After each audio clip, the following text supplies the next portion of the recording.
Hey guys, Alex Kazora from SteelersDepot.com here to give my initial analysis breakdown of the Steelers' 27-16 loss to the New England Patriots, and I guess that wasn't as painful as what I'm sure many of us, myself to a degree, kind of expected. Kind of thought it'd be a blowout fashion, and to the Steelers' credit, credit all around, they hung in that game for almost the whole time, until the last, I don't know, 6 minutes or so when it kind of felt like, okay, this one's over. But give them credit for fighting. That's a very good Patriots team, obviously, as they move on to what are they now, 6-1 on the season. And I don't think many would have given them that kind of fighting chance today, considering the circumstances. Obviously without Ben Roethlisberger, but to focus on, as we usually do for these videos now, why the Steelers lost. And I think it's pretty simple to break down how this team lost in a couple areas. Very obvious, very key areas. Ones where if you win those stats, you will likely win the game. And points off turnovers. Now, the Steelers won the turnover battle, believe it or not, 2-1. But they didn't capitalize. They get 2 turnovers against New England, both of which started in Patriots territory, right around the 40 or so. The one was at like the 45, and the other one was somewhere around the 40, and they come away with no points on both. The first one, the Jarvis Jones forced fumble. Landry Jones was a pick in the end zone. And the second one, I forget the outcome on that. Was that the Boswell 54-yard missed field goal? Maybe, I think. I can't remember for sure. But no points on either of those. And that's huge. You get the turnover at step one. You don't capitalize on it, though. And it kind of makes the turnover all for naught. If you can't do anything with it, you don't flip field position. You don't get points off of it.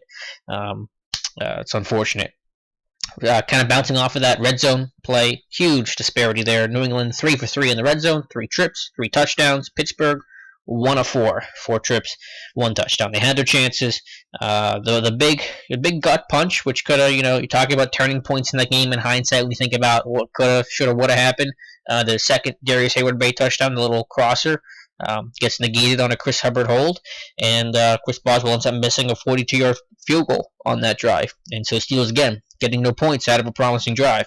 If there's no hold there, if that play stands, it's a tie ball game, 14-14. Instead, it stays at 14-7. Steelers are fighting and clawing back for field goals. The rest of the way, they get within 14-13, and then the Patriots kind of keep the Steelers at arm's reach the rest of the game. But Patriots, they finished drives. Steelers didn't. The Steelers work on that 7 shots all the time. They want to be the best red zone defense, which they had been. Wasn't today.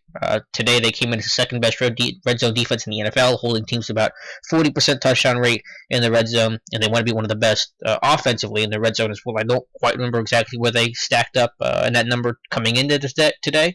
I'm sure it was very good, probably top 10, and obviously 1 of 4, no Ben Roethlisberger, putting in Landry Jones. There's kind of your difference. So it's not a revelation that the team struggled in the red zone, but it's an explanation for why this team lost. So that's obviously a very key stat. If you're losing in third down, which the Steelers did, Patriots were 7-12, Pittsburgh was 5-16, a little inflated at the end, or a little skewed at the end because of that hurry up and just trying to catch up offense. But still, even before that point, Steelers were not nearly as successful on third down as New England. I think New England started 5 of 5 or 5 of 6, somewhere around there, before they finally had their first miss and kind of leveled off the rest of the way.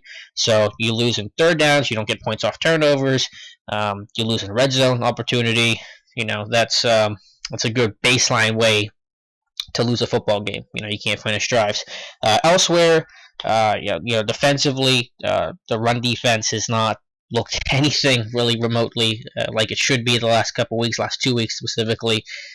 I know before the Miami game, the Steelers were a top 5 rush defense. I think that was in rush yards per game, which is kind of a skewed stat to look at, and a lot of that probably had to do with circumstance, where the Steelers were able to get in the games where they had big leads. You look at Kansas City, the Jets game, Washington week 1, where teams just couldn't run the football. And so if you're looking at a yards per game basis because of circumstance, it makes the Steelers' run defense probably look better than what it was and what it is.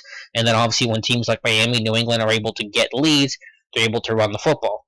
And so you kind of get a better indication of how good this run defense is, which now, even knowing Cam Hayward is out, You could say that run defense is probably average. And for the Steelers, average is nowhere near acceptable. Never has been, hasn't been for years, since 2004. Basically, the run defense is not supposed to be just average. There's a couple blips in there, 2012, 2013, but that's not acceptable. And you're kind of looking at probably what's going to be an average run defense this year. Now, probably some explanation to that. Bill Belichick talked about it after the game.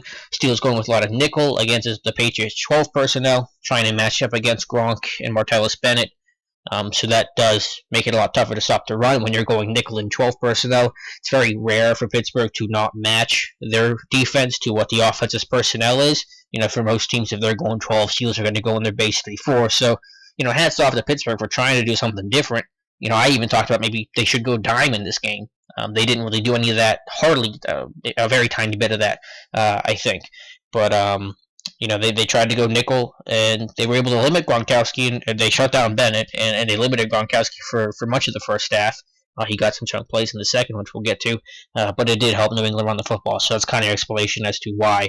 But yeah, Blunt goes for 127, I think. The team goes for a little over 140. Run defense. You can say some excuses about the way the Steelers' game plan isn't a true representation of how they can play against the run, and because they're down Cam Hayward, Ryan Shazier working his way back, yada yada. But you're probably looking at maybe a slightly better than average run defense this year, which is concerning, definitely. So hopefully that changes. Hopefully your mind can change on that, as this team gets healthier. But I don't think it's where it needs to be, and I'm sure no one's going to disagree with me after what's happened in the last 2 weeks.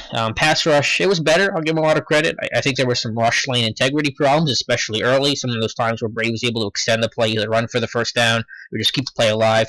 Probably some rush lane breakdowns. Anthony Chickolo had one early in the game. Stephon Tuitt got pushed upfield on another one a couple plays later, I believe, or a drive later, something like that. Allowed conversions. So some minor issues there, but I thought Tua played well, being able to have the success against Jack Mason, both against the run and especially as a pass rusher. You got some interior pressure. So Jarvis Jones had a really nice game. Really took it to Nate Solder, the left tackle. So Jarvis is probably one of the best players on the field for Pittsburgh today, which isn't even an indictment of how this team played. It's just generally that Jarvis played well. It wasn't everyone else was so bad around him. Jarvis, in a vacuum, had a pretty good game, even if the stats don't immediately reflect that. Does that continue? We'll see. Unlikely, still without a sack this year. But don't want to take away that was a good game from Jarvis Jones. Offensively, actually, I'll go back to Gronkowski. Yeah, he gets the two big plays to Gronkowski. I have just broken it down. I think this video, it'll either go up a half hour before the article about Gronkowski catches the 36-yard touchdown, the 37-yarder, which led to a LeGarrette Blount 5-yard touchdown the next play. It'll go almost within a half hour of each other, so I don't know the order by the time that you watch this, if you are watching this early Monday morning. But anyway, try to break down the best I can there. You try to bottle up Gronk the best you can all day. You get Robert Golden on him, which I can understand, but it is tough because it's not like Golden is, he doesn't have corner technique in terms of playing line of scrimmage and trying to, that's why I thought Justin Gilbert might be on him, because we've seen Gilbert on tight ends before, Travis Kelce, Quincy and Nunwa, which is a similar to a tight end. He's an H-back kind of role, a bigger guy. And then the corner just knows how to play the technique against, call him what it is. Gronkowski, can act like a wide receiver. So I get it. If you're not going to use Gilbert, not going to use a lot of dime. But I think Golden was probably uncomfortable doing some of that. But we'll break the plays down. They are broken down, and that's a lot better to read than me trying to explain it the best I can at, as of right now, 1:36 in the morning. Offensively for Pittsburgh, healthy dose of Le'Veon Bell, 31 touches. I should have looked up when the last time our Steelers running back had that many touches. I don't think I did that for my stats of the weird, so I might tweet that out or throw that in because I'm not sure when that happened. But yeah, Bell 21 carries, 10 receptions. Second time this year he had at least 9 receptions in a game. He was obviously involved, dynamic player. Couldn't bust off the big run today. Not that's really his fault, but that's probably the one thing missing. Landry Jones, I think it was kind of what I expected. There were some bad decisions, some bad throws, but I think he's a confident guy. Everyone talks about how he doesn't have the confidence. He's as confident as Ben. He's not as good as Ben, not even close, but he's as confident as Ben. And I like that short-term memory, ability to rip it. I think I said it, before earlier in the week that I think he has his most success throwing downfield outside the numbers, and you saw some of that. The AB 51-yard gain, the Darius Hayward-Bay touchdown. Some of the other throws that he had, the one to Jesse James, little 10-yard out that I think was, I can't remember where it was at this point, but that's kind of where he has his most success. Where he struggles the most is some of those over-the-middle intermediate crossing patterns, the slants, the digs, things like that. And you saw it again today. There was one third down early in the game to Xavier Grimble, where it's a little shallow cross, and the ball's behind, and Grimble has to slow up for it. Patriots make the tackle immediately, and Steelers have to punt. So, I think that was a very classic Landry Jones game. I thought he kind of struggled more as the game went on, which was a little disappointing, kind of the situation getting to him, where his pocket presence really started to break down, where he was retreating too often, wasn't climbing the pocket as much as he could have, should have.